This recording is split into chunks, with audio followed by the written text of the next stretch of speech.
Did you know that before Audie Murphy was celebrated as a war hero, he was just a starving boy trapped in the crushing poverty of rural Texas, where childhood was not a time for dreams but a daily fight to survive?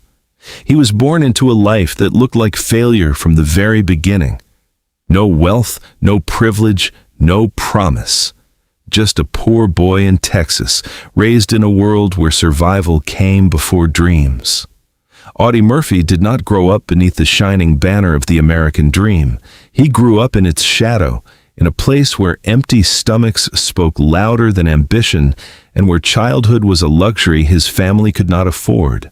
The land around him was harsh, and so was life. Poverty was not a temporary struggle in the Murphy household. It was the air they breathed. And from an early age, Audie learned a brutal truth: no one was coming to save them. And that is what made Audie Murphy different long before the world knew his name. Not glory, not power, but endurance. Hardship carved something into him that comfort never could. Every setback made him sharper. Every loss made him tougher. In a childhood stripped of ease and innocence, he developed the kind of resilience that cannot be taught, only earned through pain. He was not raised by opportunity. He was forged by struggle. The polished myth of America promised that anyone could rise, but for boys like Audie, rising meant clawing upward through hunger, grief, and relentless uncertainty, with no guarantee that effort would ever be enough. Before he became a war hero, before the medals, before the headlines and the Hollywood lights, Audie Murphy was simply a forgotten boy from Texas, small, poor, and overlooked by the world.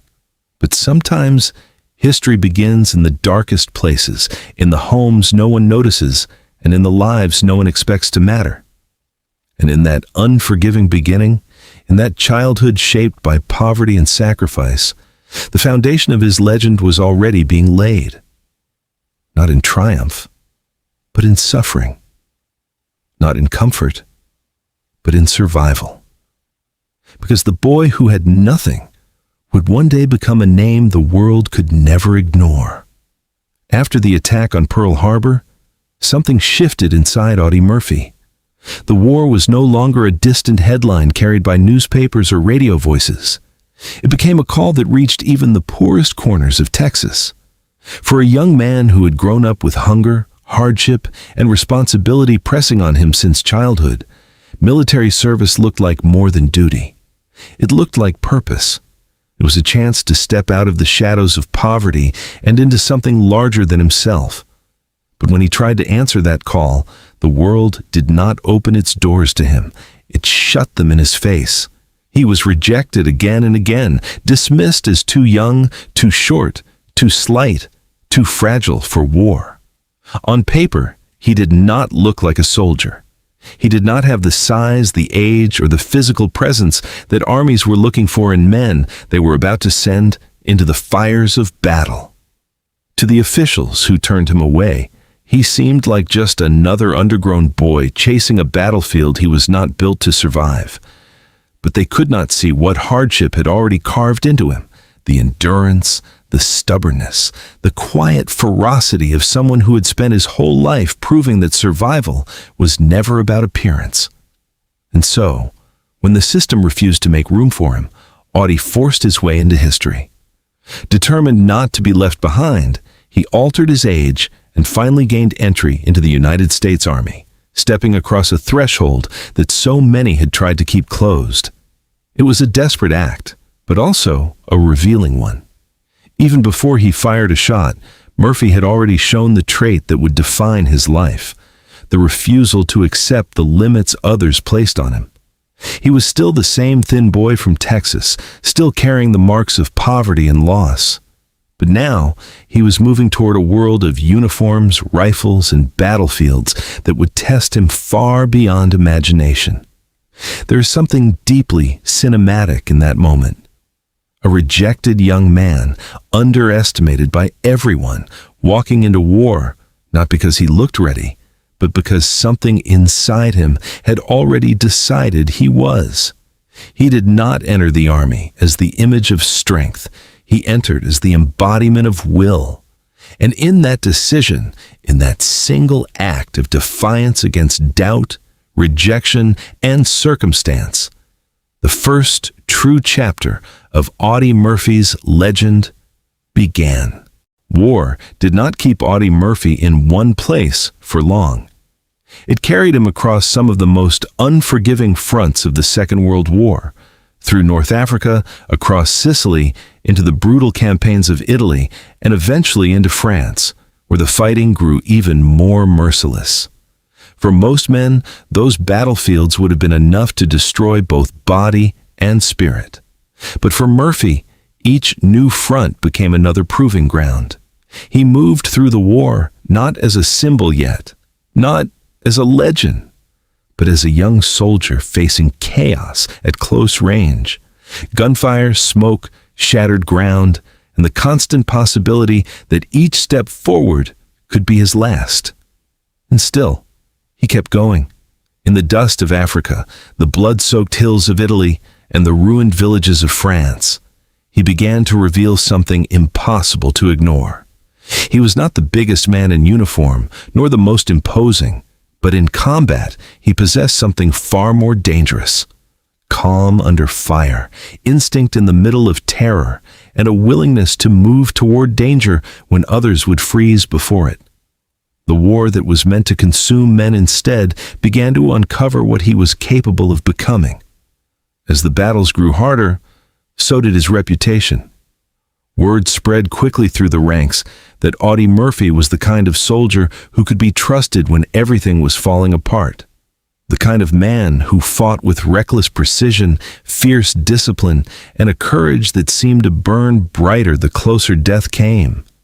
Acts of bravery became patterns, and patterns became legend. With every campaign, he earned more than survival.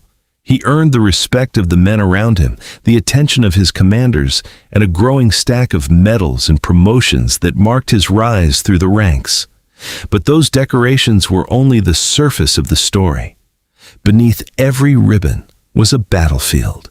Beneath every promotion was another test of nerve. And beneath every honor was a young man being shaped by violence at a terrifying speed. Murphy's name was no longer just another name in uniform.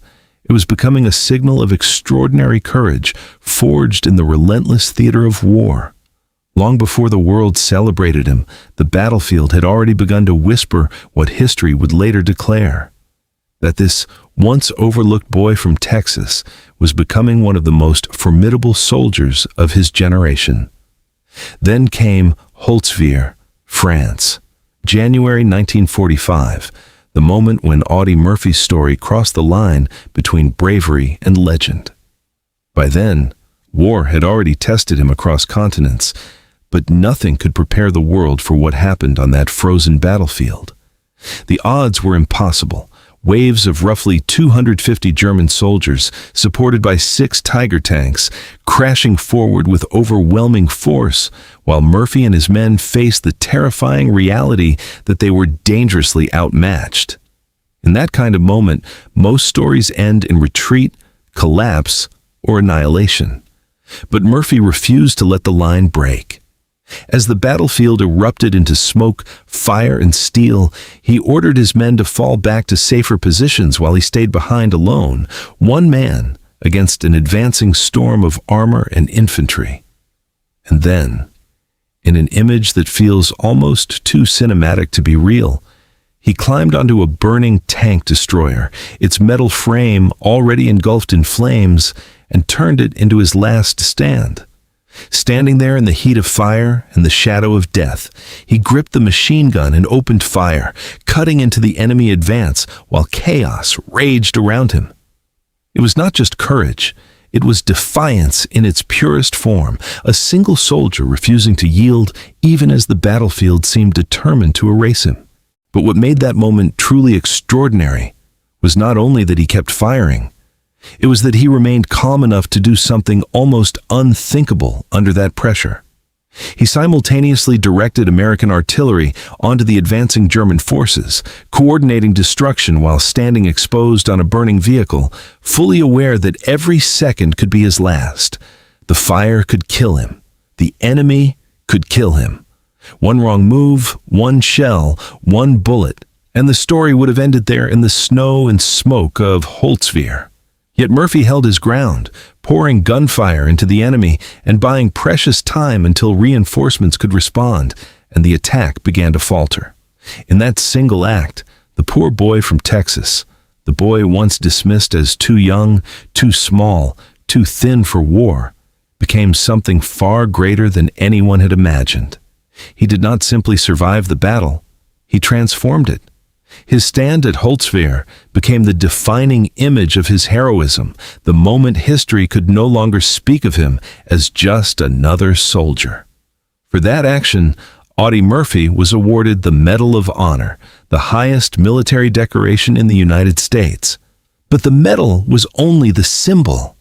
The real achievement was what he proved in those burning, impossible minutes, that greatness is sometimes born when one man stands alone, surrounded by fire, and refuses to fall. When the war finally ended, Audie Murphy did not return home as an ordinary soldier stepping quietly back into civilian life. He came back as a national sensation, a man whose name had already begun to rise above the battlefield and enter the American imagination. The same country that had once known nothing about the poor, undersized boy from Texas now saw him as the living face of victory. Newspapers followed him. Cameras searched for him. Magazine editors placed him on their covers, framing him not simply as a veteran, but as an icon, a clean, powerful image of courage forged in war and delivered to a nation desperate for heroes. In the public eye, Murphy became more than a man, he became a symbol.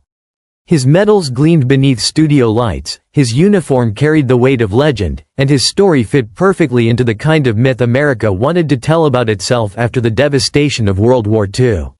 He was brave, decorated, young, and undeniably real, a warrior who seemed to embody every ideal the nation wished to celebrate. To millions, he looked like proof that heroism still existed in its purest form, that strength and sacrifice could still be found in flesh and blood. But fame does something strange to a man who was built in silence and hardship. The more the media elevated Audie Murphy, the more they polished him into an image that the public could easily admire. The fearless soldier, the handsome war hero, the very embodiment of American bravery and masculinity. On newsstands and in headlines, he was transformed into a national emblem, strong, composed, victorious, almost mythic. Yet there is always a haunting tension in moments like this, because the world loves symbols far more than it loves complexity. The cameras captured the medals, not the memories behind them. The magazines printed the hero, not the human cost of becoming one. Murphy was now standing in a different kind of spotlight, no longer under artillery fire, but under the heavy expectations of an entire nation projecting its ideals onto his shoulders. America saw in him the perfect post-war image of manhood, disciplined, courageous, battle-tested, unbreakable. And in cinematic terms, it is one of the most powerful turns in his story. The forgotten boy who once struggled to survive in poverty had become the face of a country's pride. But beneath the applause, beneath the polished photographs and triumphant headlines, the deeper truth of who he was, and what war had done to him, was still waiting in the shadows. In 1971, Audie Murphy's story came to a sudden and tragic end, not on a battlefield, not beneath the thunder of artillery, but in the wreckage of a plane crash that stole his life far from the war that had first made him famous. There is something hauntingly poetic in that ending. After surviving the deadliest fronts of World War II, after enduring gunfire, explosions, burning steel, and the impossible weight of combat, his life was ultimately claimed in silence, in the cold unpredictability of the sky. By then, Murphy had already lived several lives in one. The poor Texas boy, the decorated soldier, the national hero, the Hollywood figure, the public symbol of American courage. To the world, his death marked the loss of a legend, a man whose name had long been wrapped in admiration, patriotism, and the grandeur of wartime memory. But death has a way of stripping away spectacle, forcing history to look more closely at the person beneath the myth. And in that final stillness, what remained was not just the image of a fearless warrior, but the life of a man who had spent years carrying memories no medal could lighten and wounds no applause could heal. That is why Audie Murphy's legacy cannot be measured by bravery alone. Yes, he was heroic beyond question. Yes, his actions in war placed him among the most celebrated soldiers of his generation. But the deeper power of his story lies in how it has been told and retold. Sometimes honored with truth, sometimes elevated into myth, polished until the rough edges of his humanity nearly disappeared. The world often preferred the legend, the perfect war hero, the embodiment of strength, the unshakable American icon. Murphy himself, however, seemed to push quietly against that simplification, trying in his own way to reveal the more human reality beneath the medals, the pain, the trauma, the exhaustion, the lasting emotional cost of survival. He was not merely a symbol of victory, he was also a man struggling to live with everything victory had demanded from him. And perhaps that is the most enduring part of his story. Not just that he fought with astonishing courage, but that behind the myth stood a real human being, vulnerable and scarred, reminding us that legends are often built from lives far more fragile than history likes to admit.